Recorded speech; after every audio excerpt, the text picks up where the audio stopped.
Hey, hi, how are you? I'm your friend RJ once again with you with the new session of vocabulary from the Hindu। चलिए शुरू करते हैं आज के इस session को।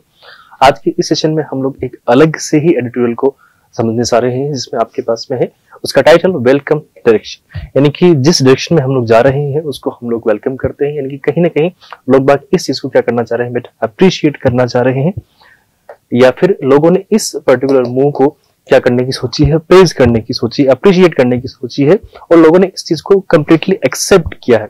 अगर हम लोग प्रेज करने को बोले तो इसका एक सेंस ऐसा नहीं होगा कि उसकी किसी चीज को प्रेज किया जा रहा है या फिर एक्सेप्ट किया जा रहा है। तो जिस डायरेक्शन में सुप्रीम कोर्ट ने कोई वर्डिक्ट दिया है अभी, उसको वेलकम डायरेक्शन बोल रहे हैं, या फिर ऐसा बोल रहे हैं कि वो चीज एक प्रेज वर्ती चीज है या फिर अप्रिशिएट करने लायक कोई चीज है बेटा। ठीक है। एज विद इलेक्शंस, इलेक्शन को लेकर supreme court should have given a deadline for restoration statehood. बेटा अब यहां पर उन्होंने बोला है कि अगर आप लोग जम्मू एंड कश्मीर की जब बात करते हो तो उसको यूटी आपने बनाया है, लेकिन वो आपके पास टेम्परेरी बेसिस पर आपने रखा था इसको।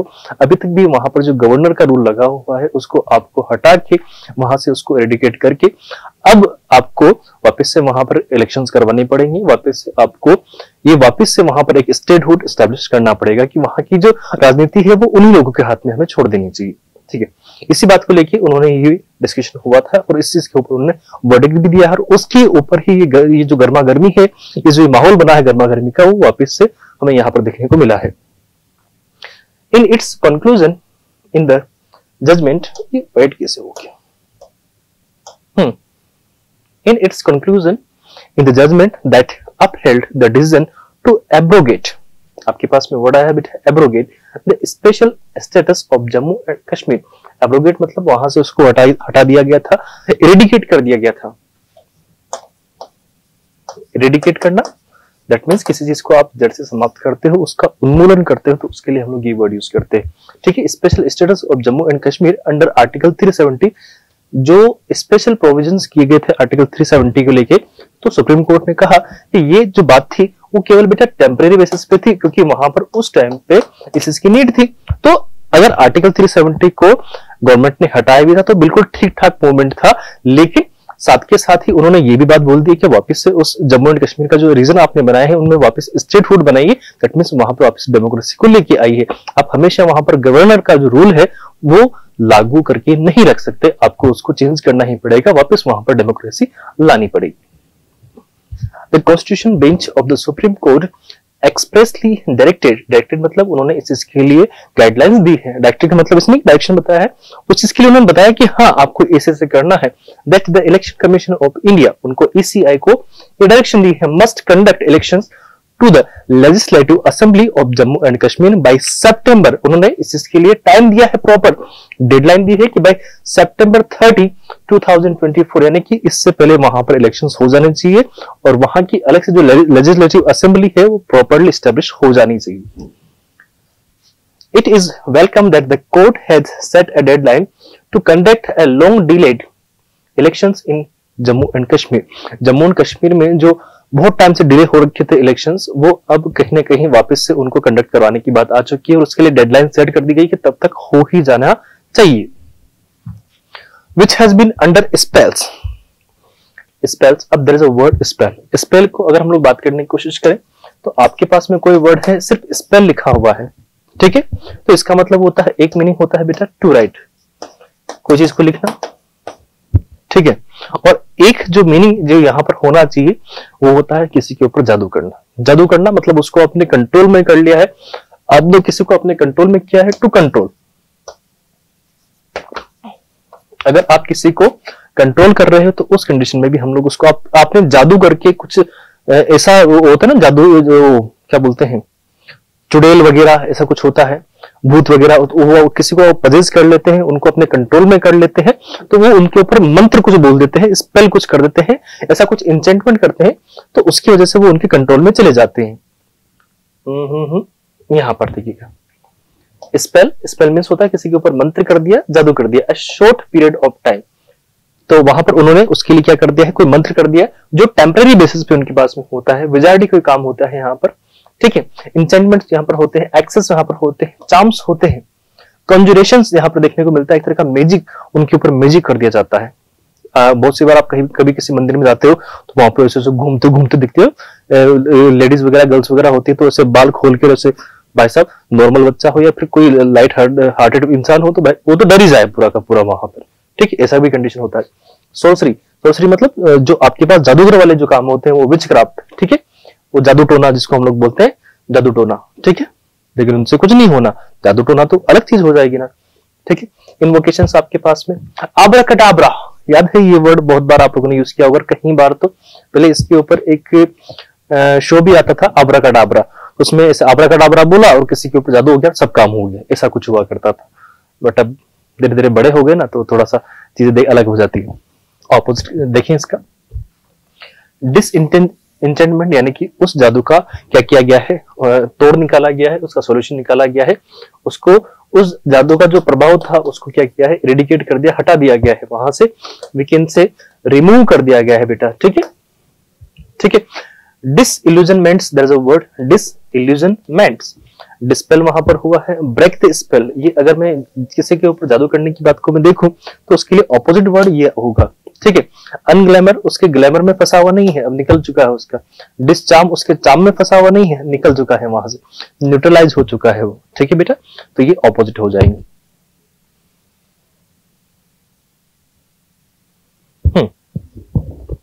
Which has been under spells of governor's rule and president's rule, यानी कि वहां पर गवर्नर का शासन भी स्थापित था और प्रेसिडेंट का शासन भी वहां पर लगा हुआ है since June 2018, ठीक है, 2018 से ही चल रहा है। लेकिन एक चीज हमने नोटिस करी कि जब से ये रूल्स वहां पर लगे थे तब से लेके अभी तक भी आपको मेजर कैजुअलिटीज या फिर जान माल की कोई हानि होती हुई नजर नहीं आई। जब ये राजनीति हुआ करती थी, जो पॉलिटिक्स वहां पर चला करती थी, तो ये सारा का सारा जो खेल हुआ करता था ना पॉलिटिक्स का, तो वो मिलिटेंट्स जो बन के आते थे वहां पर, या फिर जो कोई ऐसी एक्टिविटी होती थी जिसमें किसी का कोई नुकसान हो रहा है, तो वो सब का सब ये आतंकवादी घटनाएं कहीं ना कहीं मैं कह सकता हूँ कि पॉलिटिक्स से ही इन्फ्लुएंस्ड होकर वहां पर होती थी। लेकिन अब क्या वो चीज आपको देखने को मिल रही है? अब नहीं मिल रही है। कितनी अच्छी बात है ना ये। लेकिन अगर वहां पर वापस आप स्टेटहुड ला रहे हो तो इसका ये मतलब है कि वापस से ये जो अभी जो सिनेरियो हमने क्लियर कर दिया है, ये वापस से वैसा का वैसा ही रहना चाहिए। इसको बिल्कुल वापस से बिगाड़ना नहीं है, अपने को ऐसा ही रखें। ऐसी कोई वहां पर गवर्नमेंट आए तो अच्छा रहेगा, नहीं तो फिर वो वापस से वही दिक्कतें चालू हो जाएंगी जो पहले चलती थी। एंड विदाउट लेजिस्लेटिव असेंबली, ठीक है, और तब से लेकर अभी तक कोई उनमें वहां की कोई लेजिस्लेटिव विधानसभा वहां पर नहीं थी। But it is also incongruous, there is a word incongruous। अब इसका हम लोग मीनिंग समझते हैं, क्योंकि इसका मीनिंग नहीं समझेंगे तो आगे कैसे पढ़ेंगे बेटा। incongruous, incongruous मतलब कुछ चीज ऐसी होती है जो बेमेल होती है, असंगत होती है। strange, something that is weird, we can say, जो चीज अपने आप में weird होती है, खराब होती है, जो एकदम से अनफिटिंग हो, एकदम से फिट ही नहीं हो पा रही है। अब देखो ये जो सिनेरियो आप देखोगे, ये भाई साहब अलग है और ये भाई साहब अलग है। ये मोटे हैं तो ये पतले हैं, ये छोटे हैं तो ये लंबे हैं, तो एक दूसरे के साथ में क्या है, बेमेल है। आपने कभी कभी कोई युगल ऐसा देखा होगा, कोई जोड़ा ऐसा देखा होगा, लड़का लड़की का, पति पत्नी का, जिसमें एक बहुत, जिसकी हाइट बहुत होती है और एक की हाइट कम होती है, तो उनका जो जोड़ा है वो कभी कभी ऐसा बेमेल सा लगने लग जाता है। तो वो कंडीशन भी क्या होती है, वहां पर भी incongruous, there is a word incongruous, OUS लगता है बेटा। जिन वर्ड में वो सारे के सारे आपके पास में क्या होते हैं, एडजेक्टिव होंगे। Got it? चलिए, incompatible, there is a word discordant, there is a word inconsistent, jarring, dissonant, mismatched, clashing, unharmonious, there is a word unharmonious, unsuited, dissimilar, incoherent, out of place, irregular। ये सारे के सारे word ऐसे होते हैं जो किसी के वियर्ड होने के ऊपर, या फिर we can say alien type में भी कोई चीज ऐसी होती है जो टैबू होती है, एलियनेटेड होती है, तो उन सब के लिए हम लोग यूज कर सकते हैं इस टाइप के वर्ड। ऑपोजिट जो रेगुलर बेसिस पे होता है, ठीक लगता होगा, फिटिंग होगा, सुटेबल होगा, एप्रोप्रिएट होगा, कोहेरेंट होगा, कंपैटिबल होगा, वहां पर हार्मोनियस होगा, कंसिस्टेंट होगा, कॉन्ग्रुएंस होगा। यानी कि आप इन हटा दोगे तो इसका ऑपोजिट बन जाएगा। ठीक है बेटा, चलिए। तो ये बात जो वहां पर की जा रही थी वो बिल्कुल बेमेल सी थी कि वहां पर लेजिस्लेटिव असेंबली नहीं है और सिर्फ ये हमेशा यही लगा रहे, तो ये बिल्कुल गलत था। The judgment does not press the government to restore statehood to the bifurcated union territory. Bifurcated यानी कि आपके पास में कोई चीज ऐसी थी, आपने उसके दो पार्ट कर दी, ठीक। अब इसको क्या बोलते हैं हम लोग, बाइफरकेट करना, यानी कि कोई चीज को आपने दो पार्ट में डिवाइड कर दिया, डिवाइड इनटू टू पार्ट्स। कोई चीज को आप लोग बेटा क्या कर रहे हो, दो पार्ट्स में डिवाइड कर रहे हो, तो उस कंडीशन को हम लोग बोलते हैं बाइफरकेट करना, ठीक है। A promise that has been conveyed by the solicitor general, ठीक है, but has yet to gain fruition. Fruition मतलब उस चीज का क्या मिला है आपको, फल मिला है, फल, और अगर हम लोग कहना चाहें उस चीज का क्या मिल रहा है बेटा, रिजल्ट मिल रहा है, ठीक है। फ्रूशन मतलब उस चीज का फल मिला है, उस चीज के लिए हम लोग कह सकते हैं कि जो हमारा प्रोडक्ट था उसके लिए हमें अब दाम मिल रहे हैं, एक तरीके से ये वाली कंडीशन वहां पर निकल के आ रही है। But has yet to gain, अभी तक भी उसका फल नहीं मिला है, ठीक है। The bench remarks that direct elections can not be put on hold, जो डायरेक्ट इलेक्शन है उनको हम लोग होल्ड पे नहीं कर सकते अंटिल स्टेटहुड इज रिस्टोर्ड, जब तक कि जो स्टेटहुड है वहां का जो राज्य का दर्जा है वो रिस्टोर नहीं हो जाता। But it could have directed the union government to restore statehood and conduct election by a specified date, और कह रहे हैं वो कि तब तक आप क्या कर सकते हो कि जो इलेक्शन है उनकी डेट को स्पेसिफाई कर सकते हो। और आगे क्या बोल रहे हैं, as there remains no reason for the continuations of Jammu and Kashmir as a union territory। अब वो कह रहे हैं कि अब आपने देख लिया है कि भाई वहां पर आपको ऐसी कैजुअलिटीज नहीं हो रही है, तो अब आपको जम्मू एंड कश्मीर को यूटी रखने की जरूरत नहीं है, आप यहाँ पर इलेक्शंस करवाओ और इनको नॉर्मल स्टेट की तरह ट्रीट करो।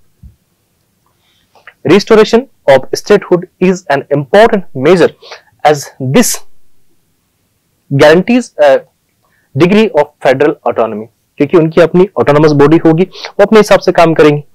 सारे स्टेट जैसे अपने हिसाब से काम कर रहे हैं ऐसे ही वो भी अपने हिसाब से काम करेंगे। आप हर बार हर जगह हर काम के लिए सेंट्रल का या फिर यूनियन का एक रिप्रेजेंटेटिव वहां भेज रहे हो, ये तो गलत बात हो जाएगी। क्या हम अदर स्टेट में भी ऐसा कर रहे हैं, नहीं कर रहे हैं, तो फिर ये सारा काम उनके साथ ही क्यों, तो ये एक तरीके से डिस्क्रिमिनेशन नहीं होगा क्या, ठीक है। तो ये बड़ी दिक्कत आ जाएगी। टू द प्रोविंस, जो हमारा जो स्टेट है, प्रोविंस माने बेटा स्टेट, उसके साथ में, ठीक है। That should allow the elected government to be able to better address the concerns of the electorate than depend on the representatives of the union government, ठीक है। तो उनको हर किसी काम के लिए यूनियन गवर्नमेंट के रिप्रेजेंटेटिव्स पे रिलाई नहीं करना पड़ेगा, हर जगह उनके ऊपर डिपेंड होकर रहना नहीं पड़ेगा। Jammu and Kashmir remains among India's most conflict prone regions partially due to the historical reasons related to integration। Integration मतलब जो विभाजन हुआ था of the erstwhile princely state into the Indian Union and later due to accumulated grievances over the conduct of democratic processes in the erstwhile state। जो पहले का जो state था, erstwhile मतलब जो पहले था, there's a word erstwhile जो पहले हुआ करता था पहले के काम में, इसके हम लोग समझ सकते हैं फॉर्मर, या फिर अगर टाइम के हिसाब से आप देखोगे तो इन द पास्ट। अगर आप बेटा सीरीज में देख रहे हो, सीरीज में देख रहे हो तो जो पहले रहा होगा, जो उसका हम लोग कह सकते हैं प्रोसेस जो रहा होगा, तो उस कंडीशन में और यहाँ पर आगे बढ़ेंगे उस पर तो सक्सेसर हो जाएगा। और टाइम के सेंस में अगर आप देख रहे हो इस बात को, तो पहले वाली बात है, जैसे कि ये जो बास्केट है या ये गाड़ी है पहले भरी हुई होगी अब खाली होगी। Former, previous, past, prior, ex, once. Ex जो हमारे जीवन में पहले हुआ करती थी ना, अब नहीं है, ठीक है।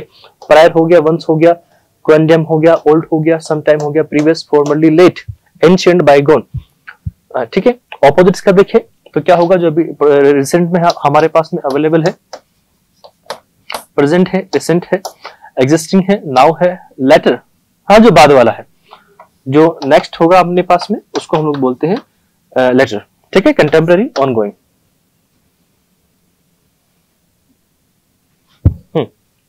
erstwhile state, even when periodic and regular elections were conducted during the height of the militancy। ऐसा भी हुआ है पहले कि जब वहां पर ऐसी दिक्कतें चल रही थी, मिलिटेंसी हो रही थी, वहां पर मिलिटेंट्स के अटैक हुआ करते तब भी हमने इलेक्शन कंडक्ट करवाए हैं, ये चीज पहले भी हुई है। और आप ये बात तो अच्छे से जानते हो कि जब भी अगर पॉलिटिक्स होती है या इलेक्शन होते हैं तो उस टाइम पे लोग बाग पब्लिक को अपनी तरफ करने के लिए क्या कुछ नहीं करते हैं, तो उनके लिए ये छोटे मोटे दंगे करवाना कौन सी बड़ी बात है, पॉसिबल हर चीज है वहां पर, हर सिनेरियो पॉसिबल है। देखो संभावनाएं अनेक पर सत्य एक। Even when periodic and regular elections were conducted during the height, मतलब जब वो पीक पे था, हाइट की यहाँ पर हम लोग बात कर रहे हैं बेटा, तो उस कंडीशन में यहाँ पर उन्होंने बोला है कि जब पीक पे थी मिलिटेंसी तब भी हमने करवाए। पार्टिसिपेशन वाज लिमिटेड, हालांकि जो पार्टिसिपेशन था, जो ऑडियंस जो पब्लिक थी उसने कम ही उसमें पार्टिसिपेट किया था। was limited in many parts of the valley, denoting the disenchantment with the political system। उनका इससे क्या हो गया था, मोह भंग हो चुका था। अभी हम लोगों ने ये वर्ड देखा ना, डिसइंचेंटमेंट, यानी कि जिस स्पेल में उनको हमने कैद कर रखा था या किसी और ने कैद कर रखा था, उससे उनका मोह भंग होता है। उनको पता है कि जब पॉलिटिकली कोई चीज स्टेबिलिटी हो ही नहीं पा रही है अपने यहाँ पर, हर बार कुछ न कुछ दिक्कत आई रही है, तो फिर क्या मतलब आ रहा है। आप देखो फारूक अब्दुल्ला के टाइम से ही ये चीजें चलती आ रही है, उससे पहले भी जितने भी वहां के हम लोग कह सकते हैं कि सीएम वगैरह कोई भी बन के आया है, तब से ही दिक्कत है। इवन जब उनके वहां पर हरि सिंह जी जब थे तब से ही लोग बाग नाखुश चल रहे हैं, और ये अभी की नहीं, बहुत पहले की चल रही है। ठीक है, with the political system, but things took a change for the better since the early mid 2000 when the electoral participation improved and Jammu and Kashmir citizens begins to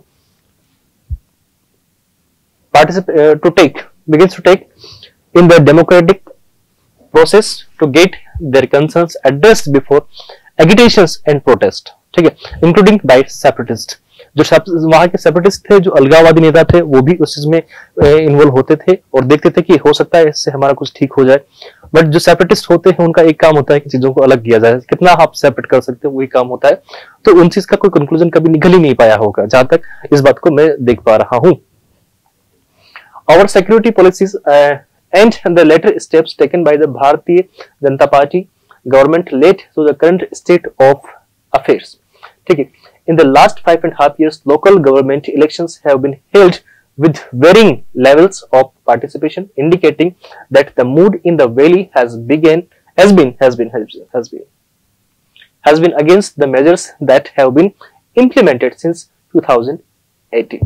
ठीक है, क्या कह रहे हैं कि जो हम लोग जब बात कर रहे हैं पार्टिसिपेशन इंडिकेटिंग, और जो पार्टिसिपेशन वहां पर हो रहा था वो इस बात को इंडिकेट करता है that the mood in the valley has been against the measures that have been implemented since 2018।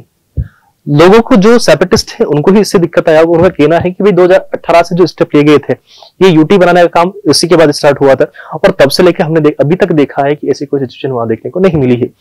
अब जो वहां जिन लोगों को दिक्कत हो रही थी उनको अभी भी हो रही है इस चीज से, क्योंकि उनको पता है कि अगर यही हमेशा रहा तो वो दंगेबाजी नहीं कर पाएंगे, वापस से वही बम ब्लास्ट नहीं कर पाएंगे, वापस से लोगों को वो क्या बोलते हैं वो कैंप लगते थे, टेररिस्ट के जो कैंप लगते थे वो ऑर्गेनाइज नहीं करवा पाएंगे, वो वहां के जो बच्चे हैं उनको वापस से टेररिस्ट नहीं बना पाएंगे वो। तो ये इस वजह से उनको दिक्कत हो रही है। ठीक है, India's unique selling proposition as a leader in the global south remains its robust मतलब something that is strong, which is ऐसी होती है जो strong होती है, conduct of formal democratic process and which in itself is important for conflict resolution। और हमारी अगर यही मजबूत छवि हमें डेमोक्रेटिक कंट्री की अभी रखनी है तो उसके लिए हमें चीजों को ठीक करना पड़ेगा और इस जम्मू कश्मीर के इश्यू को एक परमानेंट सोल्यूशन देना पड़ेगा अपने कहीं ना कहीं। मैं तो मानता हूं कि परमानेंट आपको इसको एक या तो यूटी बना दो, जैसे हमने दिल्ली को बना रखा है, अंडमान निकोबार को बना रखा है, या तो परमानेंट ही बना दो, या फिर ये भी कह सकते हो कि अगर इसको स्टेट बनाना है स्टेट बना दो, पर इसमें लेजिस्लेटिव असेंबली तो होनी ही चाहिए, वहां की लोकल गवर्नमेंट भी होनी ही चाहिए, क्योंकि ये सारे काम तो वही करेंगे। अब हर काम के लिए सेंट्रल से कोई बंदा जाए तो ये तो बहुत गलत हो जाएगा। And which in itself is important for conflict resolution in places such as Kashmir without political processes। वहां पर अगर political process नहीं होगी तो फिर दिक्कत आएगी। A contestation of ideas and a sense that elected representatives can address the grievances of citizens। और वो वहां के जो representatives हैं वो वहां की शिकायतों पे काम भी कर सकते हैं। ठीक है, there cannot be any नॉर्मलेसी। अगर ऐसा नहीं हुआ तो बिल्कुल है कि वहां पर फिर नॉर्मलेसी या वहां के जो लोग बाग कभी नॉर्मल हो ही नहीं पाएंगे इन चीजों को लेकर, हमेशा इस चीज की दिक्कत उनकी चलती रहेगी। आई होप यहाँ तक ये चीज आपको समझ में आ गई होगी और आई होप इस चीज को आपने समझा भी होगा। जो वोकैबुलरी आज की थी मैं एक बार उसको वापस से रिपीट करता हूँ, फिर हम लोग आगे बढ़ेंगे। उसके बाद में मैं आपसे थोड़ा सा जो जम्मू कश्मीर की हिस्ट्री है जो पहले से लेकर अभी तक क्या चल रहा है थोड़ा क्लेरिफाई करने की कोशिश करूंगा ताकि आपको चीजें क्लियर हो जाए। देखो, there's a word contestation, उसका मतलब होता है मुकाबला या फिर प्रतिवाद। The action or process of disputing or arguing।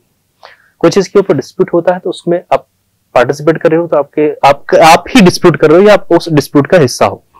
Disagreement हुआ है, कंटेस्ट हुआ है, स्ट्रगल हुआ है, कंफ्लिक्ट हुआ है, कंटेस्टेशन वहां पर हुआ है।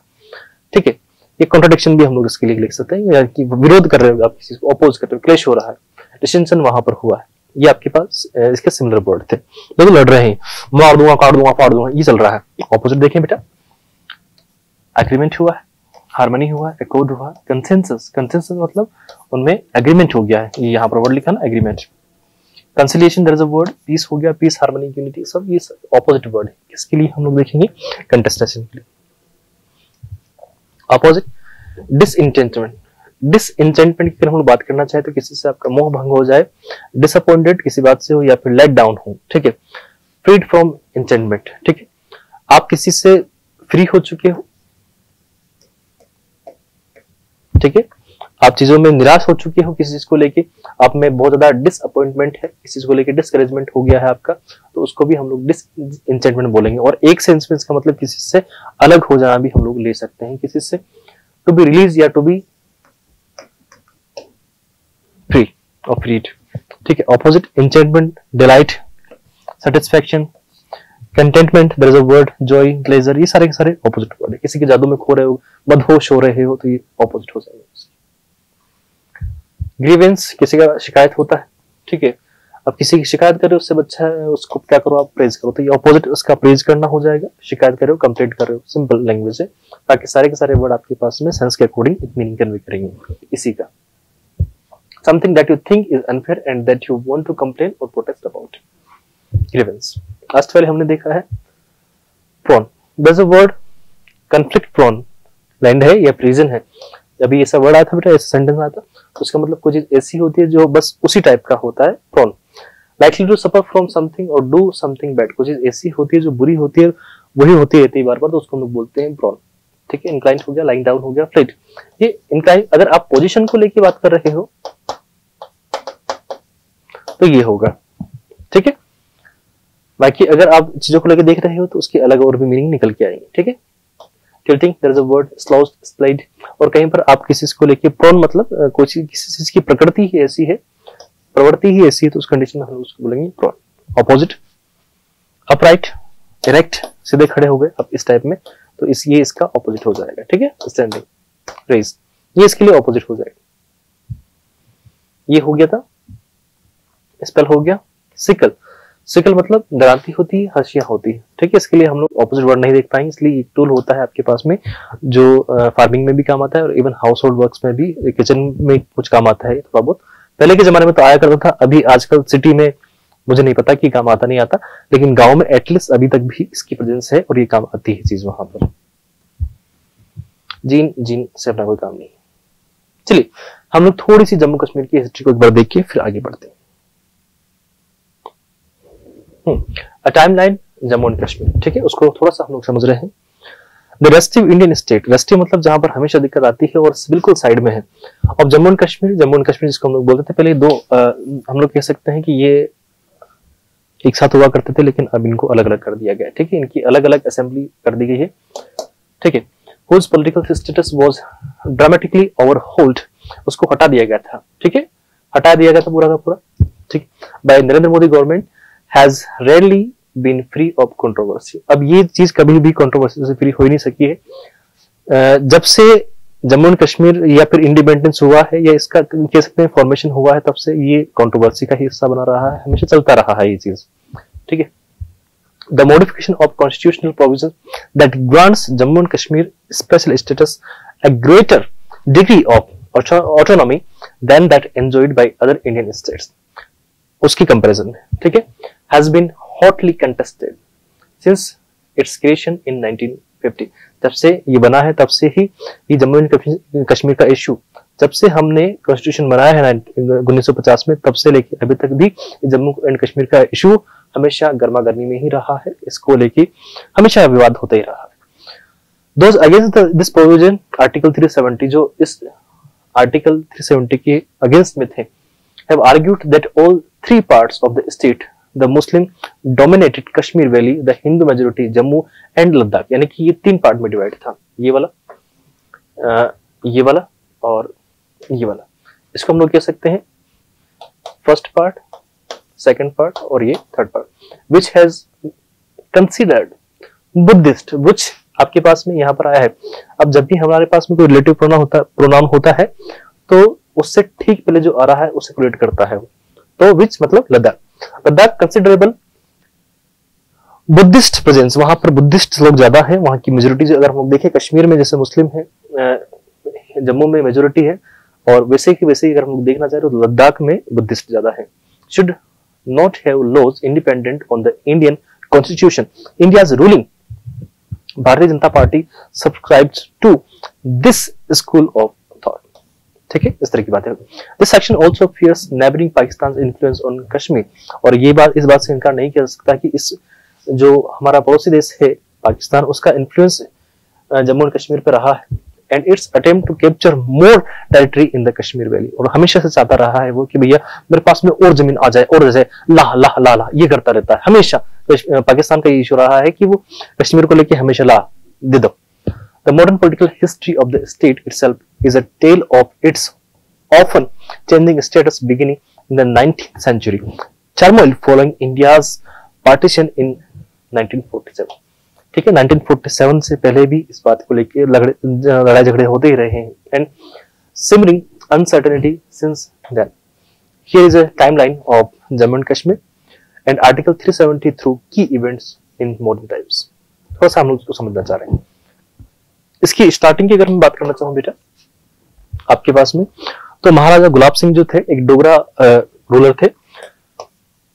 ठीक है, उन्होंने ये जो जम्मू एंड कश्मीर था वो ईस्ट इंडिया कंपनी, भारत को आपको बताया कि ईस्ट इंडिया कंपनी की कॉलोनी इंडिया हुआ करता था। यहाँ पर पहले हम लोग कह सकते हैं कि हम लोग अधीन थे ईस्ट इंडिया कंपनी के, ग्रेट ब्रिटेन के, तो उसकी उनसे खरीदा था after signing the treaty of Amritsar. Amritsar की ट्रीटी अगर आपको पढ़ना तो अलग से चीज है, चाहे तो कमेंट बॉक्स में मुझे बताते ना, मैं उसके लिए अलग से डेडिकेटेड वीडियो लेके आ जाऊंगा। ठीक है, तो उन्होंने उस टाइम पे खरीदा था, सबसे पहले स्टार्टिंग तो ये हुई थी, यानी कि कहीं ना कहीं हम लोग कह सकते हैं कि ईस्ट इंडिया कंपनी के अंडर में ही था।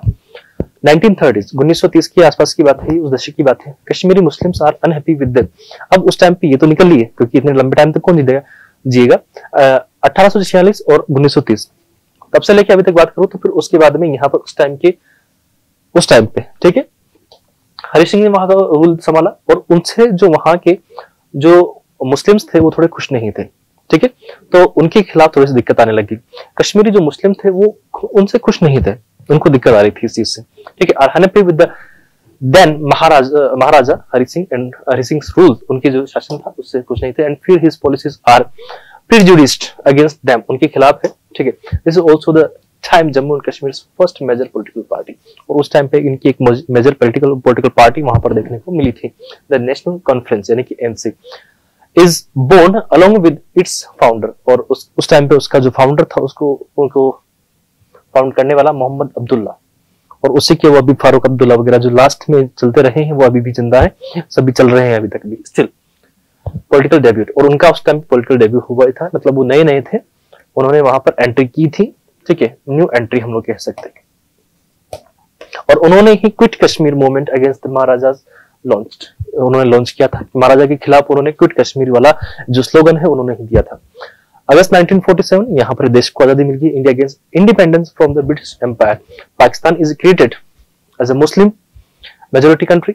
इंडियाज प्रिंसली स्टेट्स, ठीक है, जितने भी थे यहाँ के, those not officially with India और पाकिस्तान, उस टाइम पे ये इंडिया और पाकिस्तान में ऑफिशियली अभी तक कहीं भी था, are given 3 choices, stay independent. और इनको उस टाइम पे क्या किया था, चॉइस दी थी कि या तो आप खुद अकेले रहो, ज्वाइन इंडिया, या फिर पाकिस्तान को। 3 चॉइस दी गई थी। 3 such states are undecided, Junagadh, Hyderabad and Jammu and Kashmir. जो 3 स्टेट थे वो डिसाइडेड नहीं थे, लेकिन भला हो सरदार पटेल का कि उन्होंने सबको एक साथ ला दिया, एक साथ मिला दिया। अगर वो भाई साहब नहीं होते तो शायद आज ये जो यूनाइटेड इंडिया हम लोग थोड़ा भी देखते हैं बिखरा हुआ होता। हम लोग हो सकता है कह सकते हैं कि आपको अगर हैदराबाद जाना होता तो हो सकता है आपको वीजा लेना पड़ता वहां का, ये भी पॉसिबल था, तो सब कुछ था।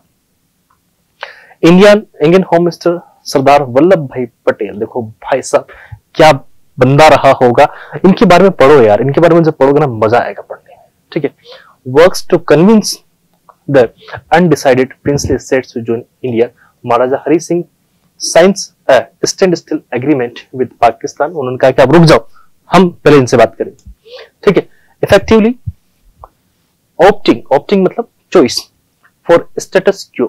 Status quo मतलब as it is, कुछ भी नहीं करना। उन्होंने स्टेटस क्यो का मतलब ये होता है, एक तरह का ये फ्रेज है इंग्लिश में, स्टेटस क्यो मतलब कुछ नहीं करना, जैसा है उसी पोजीशन में रहना है अभी फिलहाल के लिए, अभी कुछ बात नहीं करेंगे, ठीक है।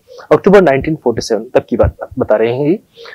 Armed tribesman from Pakistan infiltrate Jammu and Kashmir. जो आर्म्ड मतलब जिनके पास में वेपन्स वगैरह थे, डिश डिश डिश डिश ऐसे वाला, ठीक है, वो घुस गए। कहां घुस गए? जम्मू एंड कश्मीर में। Hari Singh realises he needs Indian help. उसको उस टाइम पे लगा कि भैया चाहिए यार, बुलाना पड़ेगा। तो किसको? वल्लभ भाई पटेल को बुलाना पड़ा उधर, ठीक है। He reaches out to prime minister Jawaharlal Nehru and Patel. सबसे मेन चीज ये थी, who agree to send troops. उन्होंने अपनी जो फोर्स थी,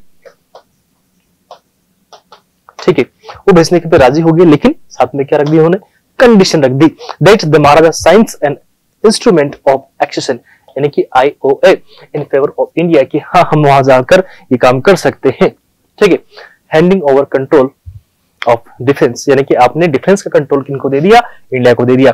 फॉरेन अफेयर्स एंड कम्युनिकेशन, और साथ में फॉरेन अफेयर्स का और कम्युनिकेशन का भी इनको दे दिया। Hari Singh science the IOA। बस यहाँ पर बात खत्म हो गई। इसका मतलब अपने पास आ गया। इंडियन ट्रूप्स मूव इन, जो इंडियन ट्रूप्स थे वो अंदर चले गए।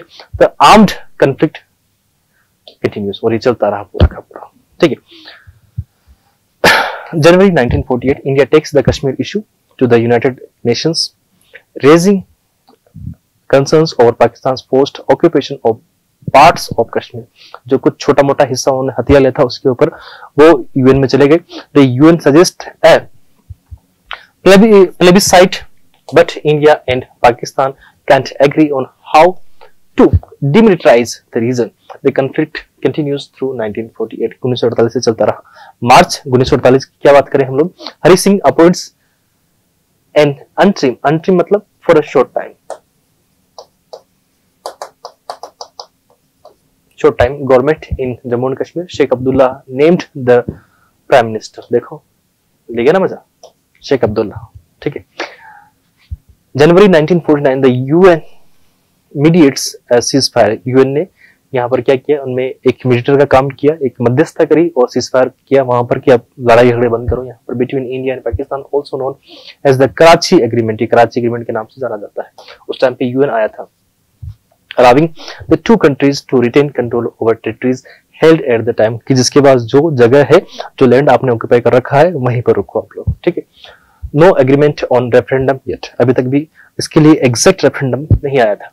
जुलाई 1949 Hari Singh abdicates in favor of his son Karan Singh, वो उनके फेवर में थे। Sheikh Abdullah and 3 colleagues joined the Indian Constituent Assembly, उन्होंने इस असेंबली को ज्वाइन कर लिया to discuss provisions of article 370 under the Indian constitution that is still being drafted. जो अभी तक भी जो इंडियन कॉन्स्टिट्यूशन चल रहा था, अभी तक बना नहीं था, 1950 में वो हुआ था। तो उस असेंबली को, जो कॉन्स्टिट्यूएंट असेंबली थी, जो रूल्स को या फिर लॉज को फॉर्म करते थे, उसमें उन्होंने पार्टिसिपेट कर लिया। स्टिल बीइंग ड्राफ्टेड जो अभी चल रहा था, तो उसमें पार्टिसिपेट करने के बाद में 1950 the Indian constitution comes into force, ये पावर में आया। Article 1 defines Jammu and Kashmir as a state of India. Article 370 accords special status to Jammu and Kashmir. और उसमें क्या कर दिया, बस यही दिक्कत हो गई कि उसमें वो शेख अब्दुल्ला वगैरह सभी थे, तो लफड़ा कहां हो गया यहाँ पर, इधर आर्टिकल 370 को लेकर, ठीक है।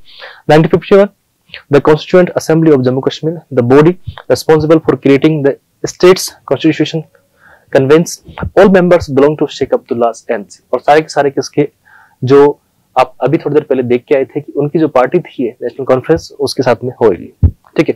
1952 Kashmiri leaders discuss their relationship with the union of India and Jammu and Kashmir constituent assembly. This leads to a comprehensive Delhi agreement. इसको दिल्ली एग्रीमेंट के नाम से जाना जाता है। That defines relationship of the state with the union, ठीक है। ये उसके साथ की यूनियन को डिफाइन करता है। Sheikh Abdullah is dismissed as prime minister illegally, क्योंकि उनके ऊपर कुछ एलिगेशंस लग चुके थे, कुछ इल्जाम लगे थे, because he had lost the support of his cabinet. Bakshi Ghulam Mohammad takes is placed, उन्होंने उसकी जगह ले ली। 1954 a presidential order extends several provisions of the Indian Constitution to Jammu and Kashmir's Constitution। 1956 अब देखो यहां तक क्या हो रहा है कि प्रेसिडेंट का ऑर्डर आ गया यहाँ पर, तो उसी का रूल यहाँ पर एस्टेब्लिश होता गया और उसी के अकॉर्डिंग प्रोविजंस बनते गए। 1956 जम्मू कश्मीर अडॉप्ट्स इस कॉन्स्टिट्यूशन, और उसके बाद में ये सारा कुछ चलता रहा। अभी दिक्कत कहां से रही थी, जब से ये कॉन्स्टिट्यूशन बना है तब से ये दिक्कत चल रही है, इवन उससे पहले से ही चल रही है। ठीक है, अडॉप्ट्स इस कॉन्स्टिट्यूशन, उन्होंने अपना एक अलग से ही कॉन्स्टिट्यूशन बना लिया, फॉर्म कर लिया। ठीक है, and defines itself as an integral part of India, और उसमें ये भी लिख दिया कि हम इंडिया के इंटीग्रल पार्ट है। ठीक है, ये भी मान लिया, लेकिन फिर अलग से कॉन्स्टिट्यूशन बनाने की कहां रही। वन नेशन वन रूल होना चाहिए था, वो नहीं हुआ। 1957 the Jammu and Kashmir holds it's first legislative elections, उनकी फर्स्ट लेजिस्लेटिव असेंबली के जो इलेक्शन थे वो 1957 में हुए थे। अगर आपके पास में जीएस सेक्शन में ये क्वेश्चन पूछा जाए तो आपके लिए इंपॉर्टेंट है। Jammu and Kashmir constituent assembly dissolved, replaced by a legislative assembly, जो आपके पास में कॉन्स्टिट्यूएंट असेंबली थी उसको हटा दिया गया और वहां पर लेजिस्लेटिव असेंबली बिठा दी गई। Indian home minister Govind Ballabh Pant visits Srinagar, the capital of Jammu and Kashmir, and says the state is now fully a part of India. This leaves no possibility of plebiscite, यानी कि इसके अलग होने की कोई गुंजाइश नहीं बची थी। 1960 both Supreme Court and Election Commissions of India extend jurisdiction over Jammu and Kashmir through an amendment in its constitution। 1962 China gains control of Aksai Chin region in Jammu and Kashmir, यहाँ पर उस टाइम पे ये दिक्कत आई थी और ये सारी गलती अब इसमें मानते हैं। कुछ लोगों ने इसके ऊपर एलिगेशंस लगाए थे कि ये कहीं ना कहीं जवाहरलाल नेहरू की गलती रही है सारी की सारी, अगर चाहते तो इसको रोका जा सकता था। सरदार पटेल ने उस टाइम भी बोला था कि हाँ मत जाने दो, लेकिन उन्होंने छोड़ दिया after a war with India, और उसी के बाद में सीज फायर कर दिया गया, और वो भी किसकी तरफ से, चाइना की तरफ से। तो हम क्यों रुके, ये रुकना सबसे बड़ी गलती थी। May 1965 titles of prime minister and Sadar Riyasat officially changed to chief minister and governor. ठीक है, respectively titles of prime minister and Sadar Riyasat officially changed to chief minister और गवर्नर। ठीक है, यानी कि प्राइम मिनिस्टर को चीफ मिनिस्टर बना दिया और सदर रियासत को उन्होंने गवर्नर बना दिया। जून 1965 Abdullah NC merge with the Indian national Congress, और ये जो एनसी थी, जो नेशनल कॉन्फ्रेंस थी, वो कांग्रेस के साथ में मर्ज हो गई। ठीक है, ए.ओ. ह्यूम ने नेशनल कांग्रेस को बनाया था। ठीक है, कब बनाया था, कमेंट बॉक्स में मुझे बताना कि कांग्रेस का फॉर्मेशन कब हुआ था, इंडिया में कब बनाया था उसको, इंडियन नेशनल कांग्रेस कब बनी थी। ठीक है, INC. August 1965 to January 1966 war between India and Pakistan, Indian Prime Minister Lal Bahadur Shastri and Pakistani President Ayub Khan signs the Tashkent declaration. अब इस बात को देखना, अभी ताशकंद का जो डिक्लेरेशन था बहुत खतरनाक रहा है। उसी टाइम के बाद ये माना जाता है कि जो लाल बहादुर शास्त्री जो थे उनकी डेथ हुई थी। ठीक है, marking the end of war, उसको एंड किया गया। 1966 there is a revival of demand for a referendum in Jammu and Kashmir and several armed outfits spring up in the region. These include the plebiscite front and the Jammu and Kashmir national liberation front, ये JKLF का उस time पे formation हुआ, और उस time से ही ये दिक्कत चली आ रही है। ठीक है, बढ़ता गया टेंशन एक दिन का नहीं है, लोगों ने इसको थोड़ी थोड़ी हवा दी है, तब जाके ये बढ़ के आया है। ठीक है, the third war erupts between India and Pakistan, ये 1971 की। India and Pakistan sign the Shimla agreement which ratifies the ceasefire line as the line of control, जो उनकी बीच में खिंची हुई लाइन जो है उसको LOC हम लोग बोलते हैं, लाइन ऑफ कंट्रोल। ठीक है, आज की इस सेक्शन को मैं यहाँ पर छोड़ रहा हूँ। अगर आप मुझसे बोलते हैं कि सर इसका कमेंट, इसका पार्ट 2 लेके आइए और पूरी इसकी हिस्ट्री को कंप्लीट कर दीजिए, तो कल वाले मैं आपको इस जम्मू एंड कश्मीर की पूरी कंप्लीट हिस्ट्री आपको समझाऊंगा। आज तक की बात मैं यहीं पर आपको एंड करवाता हूँ, जहां पर शिमला एग्रीमेंट को एंड किया गया था। इसके आगे के लिए आपको कमेंट बॉक्स में पार्ट 2 लिखना है। अगर आप चाहते हैं कि इसको मैं कंटिन्यू करूं तो आपको कमेंट बॉक्स में पार्ट 2 लिख के बताना पड़ेगा कि सर इसका पार्ट 2 लेके आई है, तो मैं इसको कंटिन्यू करूंगा। ठीक है, आई होप आपको थोड़ा सा समझ में आया होगा। ये थोड़ी सी इसका हिस्टोरिकल जो सिनेरियो था साथ में एक्सप्लेन करने की कोशिश करी है। मिलता है नेक्स्ट क्लास में। Till then tata bye, good night, have a great day, enjoy yourself. और अगर चाहिए हो तो पार्ट 2 लिखना जरूर। ठीक है, बाय बाय, गुड डे।